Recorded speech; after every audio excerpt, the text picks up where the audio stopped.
नमस्कार, मैं रवीश कुमार। जाति गणना पर हमारे इस वीडियो में मूल रूप से दो बातों पर चर्चा होगी।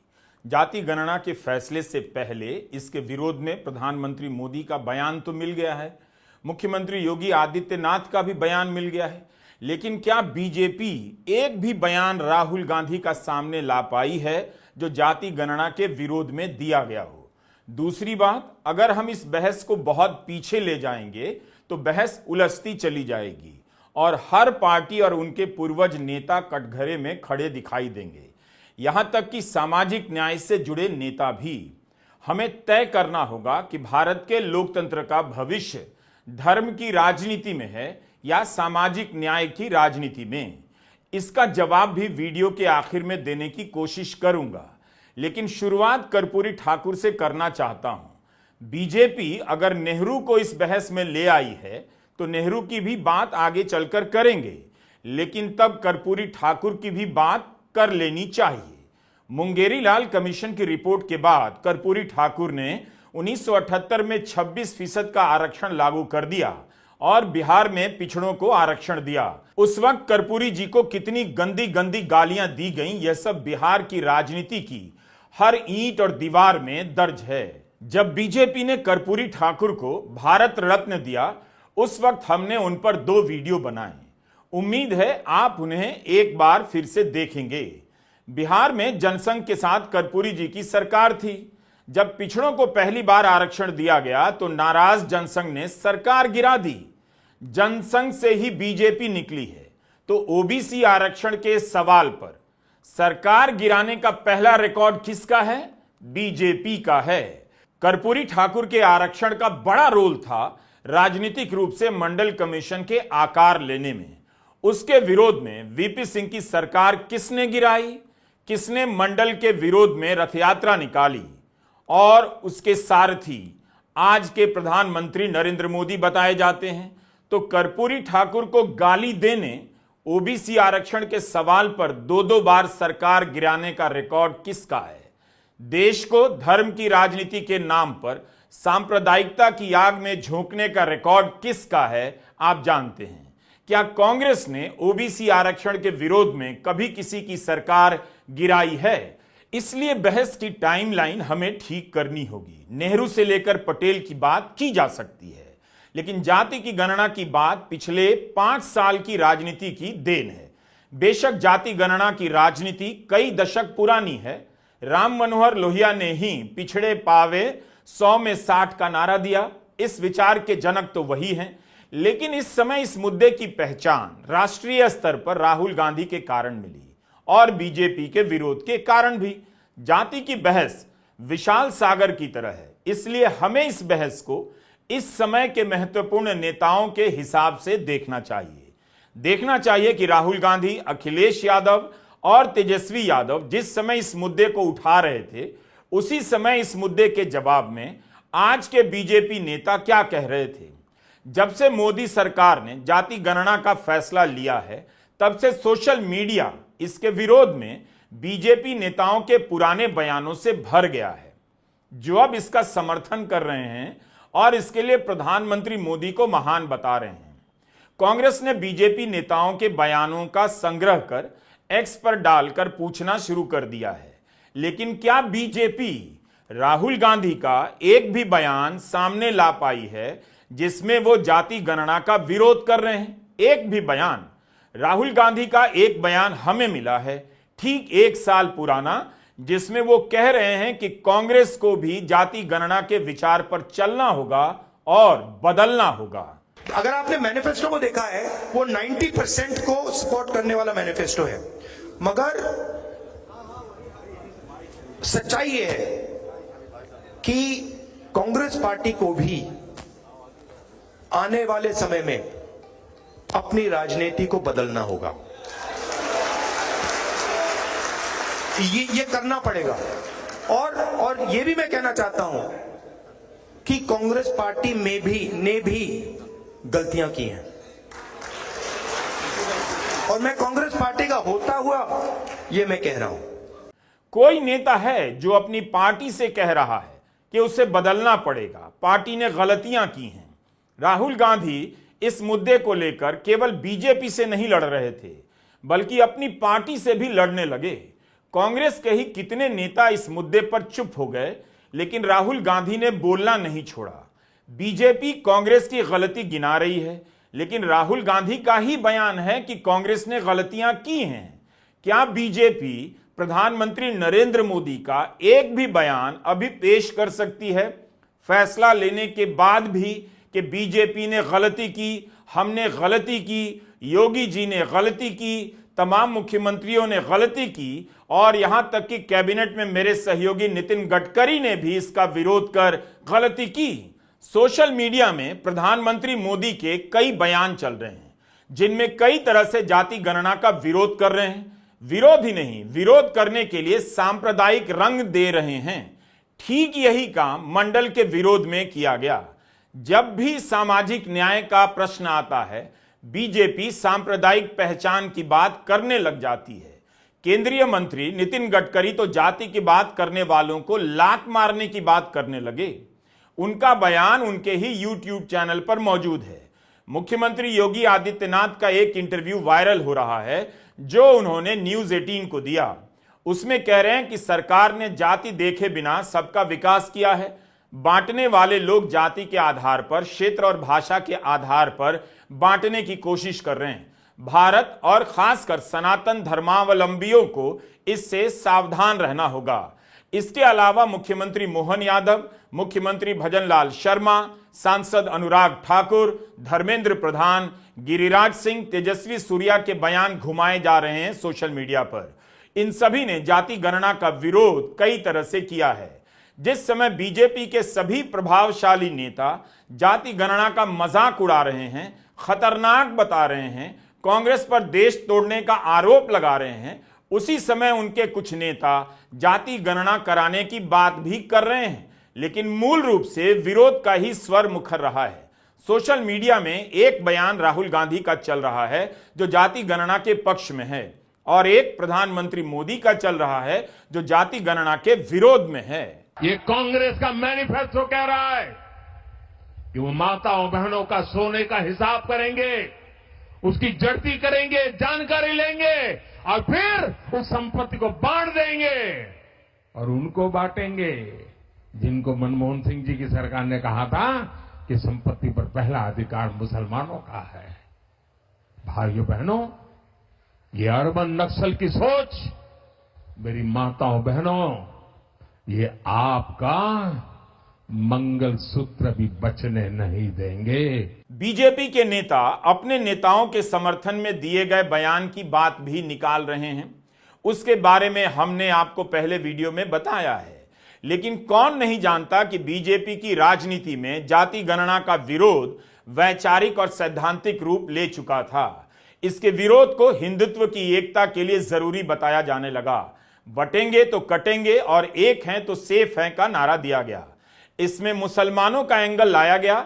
जाति की बात को नकार कर सनातन की बात आखिर किस लिए की जा रही थी? जाति गणना का फैसला लेने के बाद लोकसभा में दिया गया दिवंगत गोपीनाथ मुंडे का भाषण दिखाया जा रहा है कि बीजेपी के इस कद्दावर नेता ने जाति गणना की वकालत की थी। लेकिन जब प्रधानमंत्री मोदी इस विचार को अर्बन नक्सल कह रहे थे, मुख्यमंत्री योगी सनातन की एकता का विरोधी बता रहे थे, तब उन्हें मुंडे के ये विचार क्यों नहीं याद आए? इन नेताओं ने कितनी बार गोपीनाथ मुंडे के भाषण को याद किया? गोपीनाथ मुंडे के भाषण के रहते क्यों बीजेपी जाति गणना का मजाक उड़ाती रही, इसे खतरनाक बताती रही? मोदी जी भाषण में कहते हैं हिंदुस्तान में कोई जात नहीं है, सिर्फ गरीब है। मोदी जी, अगर हिंदुस्तान में कोई जात नहीं है और सिर्फ गरीब है, तो आप अपने आप को 24 घंटा ओबीसी क्यों कहते हो?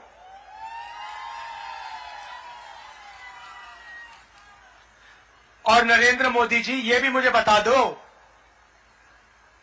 आपने ओबीसी का नाम प्रयोग करके बहुत फायदा उठाया, देश के प्रधानमंत्री बन गए, करोड़ों रुपए के आप सूट पहनते हो,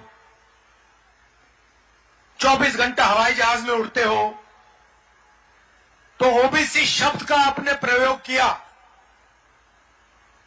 और आज आप अपने भाषण में कहते हो कि हिंदुस्तान में कोई जात नहीं। मोदी जी, आप डरिए मत, आप एक काम कीजिए, जाति जनगणना के बारे में देश को बता दीजिए। तो इस तरह की बातें कही जा रही हैं कि प्रधानमंत्री मोदी ने विपक्ष का मुद्दा छीन लिया। यही तो बात है, इसी से तो साफ है कि मुद्दा प्रधानमंत्री मोदी का नहीं था। ये तो क्लियर हो गया, विपक्ष का था। जनता दल यूनाइटेड भी प्रधानमंत्री मोदी के स्वागत में कसीदे कसने में लगी हुई है, लेकिन उसे मोदी सरकार के फैसले के बाद पीआईबी की यह रिलीज पहले पढ़ लेनी चाहिए थी, जिसमें लिखा है कि कुछ राज्यों ने जाति की गिनती के लिए सर्वे किए हैं। इन सर्वे का इरादा और इनकी पारदर्शिता अलग अलग है। कुछ सर्वे तो विशुद्ध रूप से राजनीतिक नजरिए से कराए गए हैं ताकि समाज में दुविधा संदेह पैदा हो सके। इसमें यह नहीं लिखा है कि बिहार का सर्वे अच्छा है, वो राजनीतिक इरादे से नहीं किया गया है, समाज में संदेह पैदा करने के लिए नहीं किया गया है, यह नहीं लिखा है। पीआईबी की इस लाइन को पढ़ने के बाद जनता दल यूनाइटेड के नेता कैसे स्वागत कर सकते हैं, जबकि मोदी सरकार अपने फैसले की सूचना में राज्यों के सर्वे को खारिज कर रही है। क्या मुख्यमंत्री नीतीश कुमार अपने सर्वे के बारे में यह बात स्वीकार कर लेंगे? बीजेपी का विशालकाय तंत्र और गोदी मीडिया लगा हुआ है इन बातों को गायब करने में। राहुल गांधी से लेकर अखिलेश यादव, तेजस्वी यादव को इस मुद्दे से अलग करने की कोशिशें हो रही हैं। अखबारों में, चैनलों में आराम से बीजेपी के नेताओं के तब के और अब के बयानों को दिखाकर जनता को बताया जा सकता था। राहुल गांधी का मिले तो उनका भी दिखाया जाना चाहिए, लेकिन उनका तो हर बयान इसके पक्ष में ही मिलता है। यही नहीं, जब राहुल गांधी कांग्रेस के भीतर उभरते हैं, उनका प्रभाव बढ़ता है और राज्यों में कांग्रेस की सरकारें बनती हैं, तब सब के सब मुख्यमंत्री ओबीसी समुदाय से बनाए जाते हैं। अशोक गहलोत, सिद्धारमैया, भूपेश बघेल। कांग्रेस के ढांचे में भी बदलाव किया गया। तेलंगाना में विक्रमार्क मल्लू उप मुख्यमंत्री हैं जो दलित हैं। कांग्रेस पूरी तरह ना बदली हो, लेकिन राहुल गांधी इस सच्चाई की बात हर दिन तो करते हैं, यह जानते हुए कि इसकी बात करने में उनकी आलोचना है, उनकी पार्टी की भी आलोचना है। हिंदुस्तान की जनता के सामने हिंदुस्तान की रियलिटी डालनी है और मैं बिलीव करता हूं, चाहे वो किसी भी जात का व्यक्ति हो, अगर हमने रियलिटी सामने रख दी ऐसे, हिंदुस्तान की राजनीति बिल्कुल बदल जाएगी।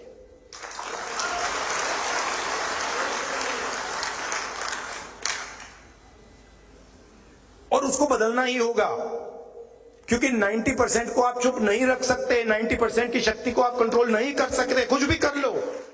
ऐसा नहीं था कि बीजेपी इस मुद्दे को लेकर सजग नहीं थी, उसे पता था कि यह मुद्दा क्या है, फिर भी सनातन और हिंदुत्व के नाम पर जाति गणना का विरोध करती रही।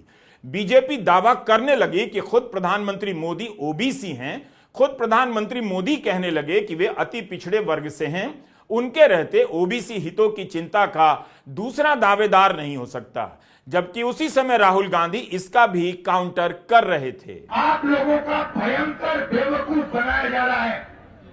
नरेंद्र मोदी जी ओबीसी नहीं पैदा हुए थे।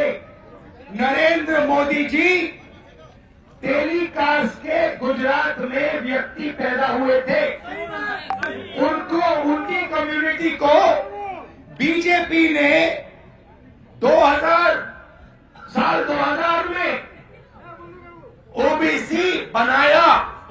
आपके प्रधानमंत्री ओबीसी नहीं पैदा हुए, आपके प्रधानमंत्री जनरल कास्ट पैदा हुए। और ये पूरी दुनिया में झूठ बोल रहा है कि मैं ओबीसी पैदा हुआ। पता मैं कैसे जानता हूं? पता मैं कैसे जानता हूं? सुनो, मुझे बर्थ सर्टिफिकेट की कोई जरूरत नहीं है। पता मैं कैसे जानता हूं कि आपके प्रधानमंत्री ओबीसी पैदा नहीं हुए? वो किसी ओबीसी से गले नहीं मिलते, वो किसी किसान का ऐसे हाथ नहीं पकड़ते, वो किसी मजदूर का हाथ नहीं पकड़ते, वो सिर्फ अदानी जी का हाथ पकड़ते हैं। भारत में आरक्षण का इतिहास काफी पुराना है, 125 साल का तो हो ही जाता है। इसकी समझ समय के साथ साथ बदलती है और इसका दायरा भी। कल जो आरक्षण का स्वरूप था वो आज नहीं है और आज जैसा है वैसा कल भी नहीं रहेगा। इसका इतिहास कितना दिलचस्प है। हर स्तर पर विरोध के बाद भी आरक्षण का दायरा बढ़ता भी है और बदलता भी है, खत्म नहीं होता, पीछे नहीं हटता। इसलिए बहुत पीछे जाने का फिलहाल कोई मतलब नहीं। जाति गणना का मुद्दा 2020 के बाद से मुखर होने लगता है। बेहतर यही होगा कि हम आज जो भी नेता मौजूद हैं, भारत की राजनीति को प्रभावित कर रहे हैं, उनके स्टैंड को देखें। जाति गणना पर उनकी क्या राजनीति रही है वो देखें। मंडल की राजनीति के इन चेहरों के बारे में बताने की जरूरत नहीं है। अपर कास्ट की धारा ने इनकी राजनीति को अक्सर जाति की राजनीति ही कहा। इन्होंने अपनी राजनीति को जवाब में सामाजिक न्याय की राजनीति कहा। मतलब जो जातियां सत्ता चक्र से बाहर हैं उन्हें भी अवसर मिला, पढ़ाई में, रोजगार में और मुख्यमंत्री की कुर्सी पर भी यह हुआ सामाजिक न्याय। नीतीश कुमार का एक वीडियो वायरल है जो 1994 का बताया जा रहा है। उसमें युवा नीतीश कुमार जाति की गणना की बात संसद में कर रहे हैं। लेकिन 2005 से 2025 तक बिहार में मुख्यमंत्री रहने के बाद भी नीतीश कुमार जाति की गणना कब कराते हैं? तब जब तेजस्वी यादव उप मुख्यमंत्री बनते हैं। बिहार में जाति की गणना की रिपोर्ट जनवरी 2023 में आ चुकी थी। उसी तरह नीतीश कुमार से पहले 15 साल तक मुख्यमंत्री रहे लालू प्रसाद यादव ने भी जाति गणना नहीं कराई, क्योंकि तब यह समझ पूरी तरह से नहीं बनी थी कि राज्य के स्तर पर भी गणना की जा सकती है। इसी तरह उत्तर प्रदेश में मुलायम सिंह यादव से लेकर मायावती तक के मुख्यमंत्री काल का लंबा दौर चला। जाति की गणना को लेकर बातें होती रहीं, मगर कोई प्रमुख आंदोलन का प्रमाण किसी ने बहस में पेश नहीं किया है। लोकसभा में जरूर लालू यादव, मुलायम सिंह यादव और शरद यादव ने यूपीए पर इसके लिए दबाव डाला। इन तीनों में शरद यादव का नाम विशेष तौर पर लिया जाना चाहिए। आप बिहार में इस मुद्दे को मुखरता से पकड़े रहने का श्रेय तेजस्वी यादव से नहीं ले सकते, जिन्होंने ठीक उसी भाषा में जाति गणना कराने की बात कही थी जिस भाषा में राहुल गांधी ने संसद में कहा। जिसकी जात का पता नहीं वो गणना की बात करता है। जितना मेरा आप लोग इंसल्ट करना चाहते हैं, आप खुशी से करिए, आप रोज करिए, मगर एक बात मत भूलिए, जाति जनगणना को हम यहां पास करके दिखाएंगे। स्पीकर सर, जो भी इस देश में दलितों की, आदिवासियों की, पिछड़ों की बात उठाता है, जो भी उनके लिए लड़ता है, उसको गाली खाना ही पड़ता है।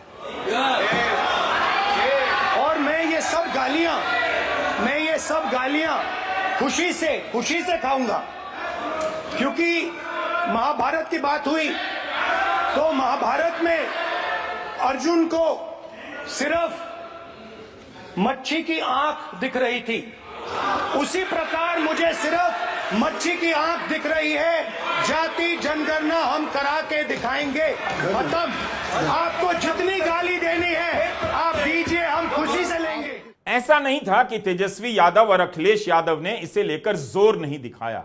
अपने अपने राज्यों में इसे उठाते रहे, मगर राष्ट्रीय स्तर पर राहुल गांधी के कारण इस मुद्दे की पहचान राहुल गांधी से जुड़ गई। अभी तक आरक्षण और राजनीति से लेकर नौकरियों में प्रतिनिधित्व का मुद्दा मूल रूप से क्षेत्रीय दलों का रहा, क्योंकि उनके नेता उसी सामाजिक तबके से आते रहे जो जाति के ढांचे से पीड़ित भी रहे, जिन्हें राष्ट्रीय दल या दिल्ली में बैठे सवर्ण जानकार जातिवादी दल कहते हैं। जाति की राजनीति करने वाले बताकर अखिलेश यादव से लेकर तेजस्वी यादव को नकारा जाता रहा है। लेकिन किसी को तो बताना चाहिए कि धर्म के नाम पर, सनातन के नाम पर, हिंदुत्व के नाम पर राजनीति करने वाली बीजेपी क्षेत्रीय दल के एजेंडे को क्यों गले लगाने गई? क्या उसके पास काम के नाम पर जनता का विश्वास जीतने का आत्मविश्वास अब नहीं रहा? यह इतिहास तो है कि कांग्रेस का कोई भी नेतृत्व राहुल गांधी की तरह आरक्षण की सीमा 50% से अधिक करने या जाति गणना की बात करने का साहस नहीं दिखा पाया। कांग्रेस की राजनीति सामाजिक न्याय के मुद्दे को मुखरता से गले लगाने की नहीं रही। यह काम पहली बार राहुल गांधी ने किया। राहुल गांधी ने जाति और आरक्षण के सवाल पर कांग्रेस की गलती को स्वीकार कर लिया है। कांग्रेस की पारंपरिक राजनीति से अलग जाकर इस मुद्दे को इस तरह से राहुल ने अपनाया जैसे आरक्षण का सवाल अभी तक क्षेत्रीय दलों का हुआ करता था, अब कांग्रेस का हो गया, यानी एक राष्ट्रीय दल का भी। यही अंतर है। इतनी मुखरता से बीपी सिंह के बाद किसी राष्ट्रीय दल के नेता ने आरक्षण और प्रतिनिधित्व के सवाल को नहीं उठाया था। आप कह सकते हैं कि इसके पहले शिक्षा में ओबीसी को 27% आरक्षण देने का फैसला कांग्रेस का था और इसके पीछे अर्जुन सिंह की बड़ी भूमिका थी, लेकिन तब भी कांग्रेस आरक्षण के मुद्दे से दूर रहने वाली पार्टी मानी जाती थी। कांग्रेस और बीजेपी दो राष्ट्रीय दल माने जाते हैं। क्या कभी आपने जाति के सवाल पर इतनी मुखरता से बीजेपी के किसी बड़े नेता को राजनीति करते देखा है, गारंटी देते देखा है, बार बार कहते देखा है कि 90% को न्याय देना होगा, आरक्षण की सीमा को 50% से ज्यादा करना होगा? हिंदुस्तान में 15% दलित हैं, 8% आदिवासी हैं, 50% कम से कम पिछड़े वर्ग के लोग हैं। 50, 15 और 8 कितने हुए? कितने हुए? 73। उसमें 15% माइनॉरिटी जोड़ दो, कितने हुए? और उसमें 5% गरीब जनरल कास्ट जोड़ दो, कितने हुए?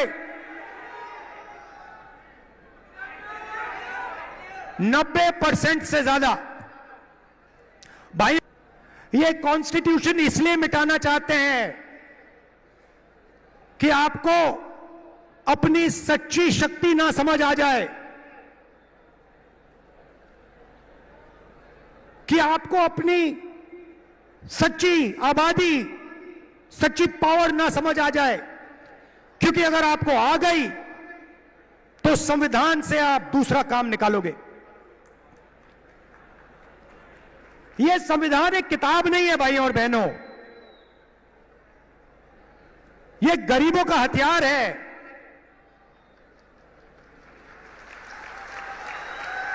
और इस हथियार को नरेंद्र मोदी 22-25 लोगों के साथ मिलकर खत्म करने की कोशिश कर रहे हैं। मुमकिन है कि आरक्षण की सीमा 50% से अधिक करने के इसी ऐलान से कांग्रेस को भारी नुकसान हो गया हो, सवर्णों का वोट बीजेपी की तरफ चला गया हो, लेकिन उसके बाद भी राहुल गांधी ने इस मुद्दे का साथ नहीं छोड़ा। लोकसभा में बीजेपी का प्रदर्शन अच्छा नहीं रहा, लेकिन उसके बाद वे हरियाणा और महाराष्ट्र के चुनावों में बंपर रिजल्ट के बाद जो जानकार लिख रहे थे कि जाति गणना का मुद्दा पिट गया है, वो अब कहां है, वो क्यों इसकी बात नहीं कर रहे हैं? बीजेपी को पता था कि जाति गणना के पक्ष में आते ही उसके विरोध वाले बयान सामने लाए जाएंगे। जो समर्थक विरोध में लिख रहे थे उन्हें समर्थन में लिखना पड़ेगा। उनका काम आसान हो, इसके लिए बहस में नेहरू को लाया गया। केंद्रीय मंत्री धर्मेंद्र प्रधान ने नेहरू पर आरोप लगाया कि नेहरू के हाथ में सिस्टम था तो उन्होंने जाति की गणना नहीं कराई। यह एक अजीब तर्क है। प्रधानमंत्री मोदी के हाथ में भी सिस्टम था पिछले 10 साल से, अब फैसला लिया उन्होंने। आरक्षण 1901 में जो था वो आज 2025 में नहीं है। इसका स्वरूप और दायरा बदलता रहा है।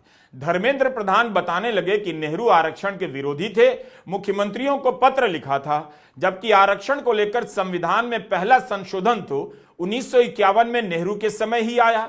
आप इस पूरे मामले से डॉक्टर अंबेडकर का श्रेय नहीं ले सकते, लेकिन यहां बात नेहरू की हो रही है तो उसी पर केंद्रित रहते हैं। क्या नेहरू ने छुआछूत पर प्रतिबंध का कभी विरोध किया था?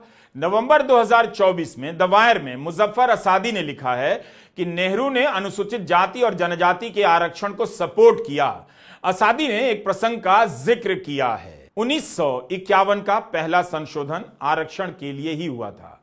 क्यों हुआ था, उसे जानने के लिए आपको मद्रास हाईकोर्ट के फैसले को समझना होगा, जिसका जिक्र असादी ने वायर के लेख में किया है। 1 मार्च 2025 के इंडियन एक्सप्रेस में अपूर्वा विश्वनाथ ने इस केस के बारे में विस्तार से लिखा है। केवल मीम शेयर से आप इस जटिल विषय को नहीं समझ सकते, काफी पढ़ना होगा, मेहनत करनी होगी। धर्मेंद्र प्रधान ने नेहरू को आरक्षण विरोधी तो बता दिया, तो इस केस को समझ लीजिए, क्या वो सही तरीके से तस्वीर सामने रख रहे हैं? यह कहानी 1940 के दशक की है। 1948 के कानून के अनुसार मद्रास सरकार के शैक्षणिक संस्थानों में आरक्षण था। हर 14 सीटों में से 6 सीटें गैर ब्राह्मणों के लिए आरक्षित थीं। मेडिकल की पढ़ाई की इच्छुक चंपकम दोराई राजन नाम की एक ब्राह्मण महिला ने इसके खिलाफ केस कर दिया। कहा कि इस आरक्षण से समानता के मौलिक अधिकार का उल्लंघन हो रहा है। यह पहला केस था जिसमें इस बात की जांच की गई कि क्या भारत का संविधान जातिगत आधार पर शैक्षणिक संस्थानों में आरक्षण की अनुमति देता है। सुनवाई हुई और जुलाई 1950 में मद्रास हाई कोर्ट ने सरकार की नीति को रद्द कर दिया। यह मामला सुप्रीम कोर्ट पहुंचा और अप्रैल 1951 में सुप्रीम कोर्ट ने भी मद्रास सरकार की इस आरक्षण नीति को असंवैधानिक पाया। सुप्रीम कोर्ट ने कहा कि यह मौलिक अधिकारों का उल्लंघन है, यह धर्म, नस्ल और जाति के फर्क पर आधारित है, इसलिए हमारा मत है यह संविधान के विरुद्ध है। तो क्या नेहरू की सरकार ने इस फैसले को स्वीकार कर लिया? नहीं किया। केंद्रीय मंत्री धर्मेंद्र प्रधान आरक्षण पर नेहरू की राय बताने के लिए मुख्यमंत्रियों को लिखा पत्र ले आए, लेकिन क्या उन्होंने बताया कि सुप्रीम कोर्ट के फैसले को नेहरू की सरकार ने स्वीकार नहीं किया? इस आदेश के बाद भारत के संवैधानिक इतिहास का पहला संशोधन होता है। उस संशोधन को खुद नेहरू ने पेश किया। संविधान के लागू होने के 1 साल के भीतर यह संशोधन लाया गया। इस पर 16 दिनों तक बहस चली और पास हुआ। उस समय भारत में चुनाव नहीं हुआ था, कोई विपक्ष नहीं था, तो विपक्ष का कोई दबाव भी नहीं था। तब भी नेहरू सुप्रीम कोर्ट के फैसले के खिलाफ संशोधन लाते हैं और शैक्षणिक संस्थानों में आरक्षण की जगह बनाई जाती है। आरक्षण को भेदभाव की कानूनी चुनौती से मुक्त कर दिया जाता है। इसके पहले केवल नौकरियों में आरक्षण का प्रावधान था। आप कैसे सारा इतिहास इस तरह से बदल देते हैं? इसलिए कि आप बीजेपी हैं, धर्मेंद्र प्रधान हैं, क्योंकि आपको पता है कि मीडिया इन बातों को पहले पन्ने पर नहीं छापेगा, प्रमुखता से अपने पाठकों और दर्शकों को नहीं बताएगा, पुराने बयानों को नहीं सामने लाएगा। बीजेपी को करना क्या चाहिए था? नेहरू को निशाना बनाने के बजाय प्रस्ताव पास करना चाहिए था कि प्रधानमंत्री मोदी ने जाति गणना का विरोध किया, लेकिन प्रधानमंत्री मोदी ने जाति गणना कराने का निर्णय भी लिया। मुख्यमंत्री योगी ने जाति गणना का विरोध किया, लेकिन मुख्यमंत्री योगी ने जाति गणना के निर्णय का स्वागत भी किया। जाति गणना के विरोध और समर्थन से नेहरू का कोई संबंध नहीं। जिनका संबंध था उनकी तस्वीर आप स्क्रीन पर देख रहे हैं। आप नितिन गडकरी हैं। आपका बयान चल रहा है। आपने कहा था कि चुनाव जीतूं या हार जाऊं, जिसको वोट देना है दो, नहीं देना है मत दो, लेकिन अपने उसूल पर कायम रहूंगा। उसूल पर तो अब कायम नहीं रहे, लेकिन बीजेपी में जरूर हैं। मैं तो राजनीति में हूं, यहां तो बहुत बातें चलती है, तो मैंने कहा नहीं, जो मैं मेरे हिसाब से चलूंगा, जिसको देना वोट देगा, नहीं देगा वो नहीं देगा। बहुत जाति वाले लोग मुझे मिलने के लिए आते हैं, तो मैंने उनको सबको मिलकर 50,000 लोगों में कह दिया, जो करेगा जात की बात उसको कस के मारूंगा लात। तो मुझे मेरे मित्रों ने कहा कि ये कहकर तुमने बड़ा नुकसान किया है। मैंने जो होगा सो होगा, अगर चुनाव जीतता नहीं तो आदमी मरता थोड़ी है, मंत्री नहीं हुआ तो। पर मैं अपने उसूलों के साथ इस पर कायम रहूंगा और व्यक्तिगत जीवन में उसका आचरण करूंगा। समाज और राजनीति में वर्चस्व कहां होता है, कैसे बनता है? जाहिर है पैसा और पावर से तय होता है। पैसा और पावर का एक संबंध होता है जमीन से। किसके पास सैकड़ों साल से जमीन है? जिसके पास भी जमीन है, आप देखेंगे कि अवसरों का लाभ ज्यादा उसे मिला। उसी के बच्चे शहर गए, उसी के बच्चे लंदन गए और तमाम पदों पर पहुंचे, फिर उनके बच्चे, इस तरह से क्रम बनता गया। राहुल गांधी कहते हैं कि 90% लोगों को कहीं प्रतिनिधित्व नहीं है। वो 10% कौन है? उनमें से 99% वही निकलेंगे जिनके खानदान ने शुरुआत जमीन से की होगी या शुरुआत में किसी ना किसी तरह से उनके पास जमीन होगी। जब तक आपके पास जमीन है, आप वर्चस्व की दौड़ में दूसरों से आगे रहेंगे। कुछ नहीं होगा तो बेचकर अमेरिका चले जाएंगे। इसलिए आप बिहार में बंदोपाध्याय आयोग की बात कीजिए। भूमि सुधार किए बगैर वर्चस्व का ढांचा नहीं बदलेगा। नीतीश कुमार ने ही बंदोपाध्याय आयोग का गठन किया, रिपोर्ट आ गई और चुप बैठ गए। अब भूमि सुधार का नाम ही नहीं लेते। अगर प्रधानमंत्री मोदी वाकई ईमानदारी से सामाजिक न्याय के चक्र को घुमाना चाहते हैं तो बिहार सरकार के तहखाने में दबी बंदोपाध्याय आयोग की रिपोर्ट बस निकाल कर हवा में लहरा दें। आसान नहीं है सामाजिक न्याय की राजनीति की नाव में सवारी करना, ना प्रधानमंत्री मोदी के लिए, ना राहुल गांधी के लिए, ना किसी के लिए। हजारों साल का अन्याय का यह प्रतिकार है। इसके छींटों से वे भी नहीं बच सकते जो सवर्ण हैं और विरोध करते हैं, और जो पीड़ित हैं मगर समर्थन करते हैं। सवर्णों के आर्थिक रूप से कमजोर तबके को 10% आरक्षण दिया गया है। इसकी भी मांग करने वाले शुरुआती दलों में सामाजिक न्याय से जुड़ी पार्टियां ही थीं। हालांकि इस आरक्षण पर, इसकी वैधानिकता पर सवाल उठते हैं, उस पर बात अभी नहीं। हमारा सवाल है कि देश के लिए क्या ठीक है, धर्म की राजनीति या सामाजिक न्याय की राजनीति। धर्म और सामाजिक न्याय की राजनीति में कई बुनियादी अंतर हैं। सामाजिक न्याय की राजनीति प्रतिस्पर्धा पर आधारित होती है। धर्म की राजनीति एक व्यक्ति एक धर्म के वर्चस्व का सपना लेकर चलती है। सामाजिक न्याय की राजनीति का लाभ सभी वर्गों और जातियों को मिलता है। इसके कारण लोकतंत्र की उम्मीदें जगमगा उठती हैं। उम्मीदें तब जगमगाती हैं जब हर किसी को लगता है कि लोकतंत्र में उसकी भी हिस्सेदारी है, उसका भी चांस है। सबके पास अपने सपने होते हैं।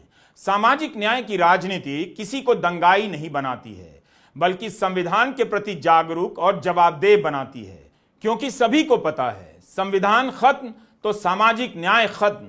सामाजिक न्याय की राजनीति संविधान के खतरे को सूंघ लेती है। धर्म की राजनीति संविधान को बदल देने का सपना पालती है। धर्म की राजनीति अधर्म पैदा करती है, नफरत पैदा करती है, झूठ पैदा करती है, चलती ट्रेन में मजहब पूछकर गोली मार देने वाला हत्यारा पैदा करती है। धर्म की राजनीति किसी को भी दंगाई बना सकती है। ऐसा नहीं कि भारत की जनता ने धर्म की राजनीति को अवसर नहीं दिया। 10 साल दिया, पूरी मजबूती से दिया, लेकिन नतीजा क्या निकला? झूठ और फरेब फैल गया, संस्थाएं ध्वस्त हो गईं, अफसर डरपोक और बेलगाम हो गए, पत्रकार सवाल पूछने से डरने लगे। आज दुनिया भारत के मीडिया पर हंस रही है। सवाल पूछने पर किसी पत्रकार का YouTube चैनल बंद कर दिया जाता है। धर्म की राजनीति के समर्थक कभी इन गलत बातों का विरोध नहीं कर पाते, क्योंकि धर्म की राजनीति उसके समर्थकों को गुलाम और डरपोक बनाती है, बोलने की अनुमति नहीं देती। धर्म की राजनीति लोकतंत्र का नहीं, फांसीवाद का भविष्य है।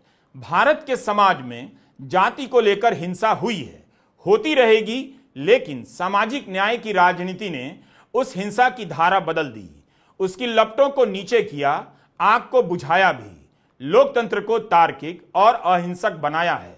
धर्म की राजनीति ने भारत के लोकतंत्र को हिंसा से भर दिया, उसके भविष्य को अंधकार में धकेल दिया है।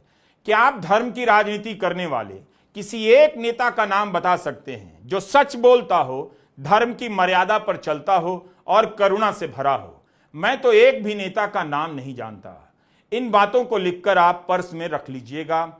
सत्यानाश होने के बाद एक पर्ची बची रहनी चाहिए पढ़ने के लिए। आरक्षण और जाति गणना भारत की राजनीति को हमेशा बदलते रहे हैं। नेता भी इसके मुद्दों को लेकर बदलते रहेंगे।